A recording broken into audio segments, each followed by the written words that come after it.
Magandang araw ha mga kametal. Atin lang mo sasagutin yung mga nagtatanong sa atin about mo din sa ating aparador at saka po sa ating center table. Ayan, pakita ko nyo.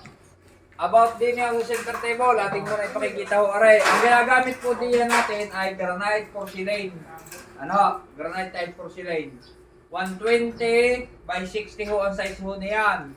Ang ginamit ho nating frame, una yung media po, na tubular. Yan, pati ho yung ilalim.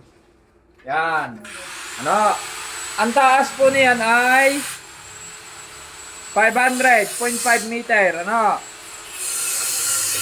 naman ho sa haba, hindi ko anong kahaba ng tiles na natin ginagamit. Yung ho yun. Tapos dumako tayo din sa parador. Ang laging tinatanong, laging pinag-iinitan mga kamital yung ating bisagra. Pakita nyo, bakit daw nakalabas? Ay hindi naman ho pwedeng sa loob at ang kawang ho niyan lalong malaki na. Hindi man ho kagaya ng kahoy na pwedeng i-ukit.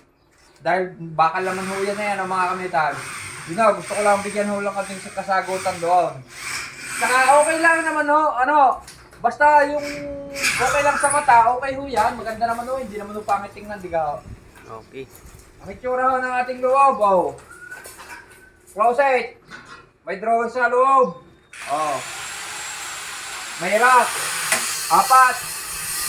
At may drawer na 4. Ang materyales, 1x1, 1x2, 3/4 by 3/4. Yung sukat, at kung mga nagtatanong, sukat.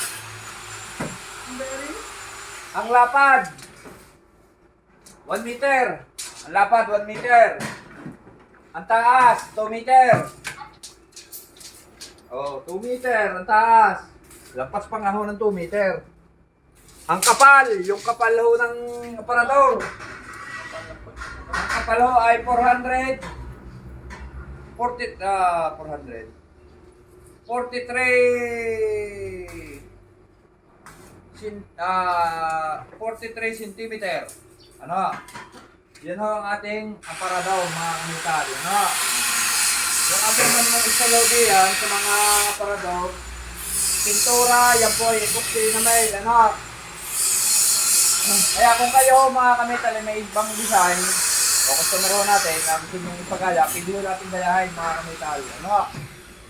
At naway yung mga nagtatanong ho sa atin, sa ating aparador na aray, sa ating center table, naway nabigyan ho natin ng kasagutan, mga kamital. Sige po, maraming salamat po at ingat po tayong lahat.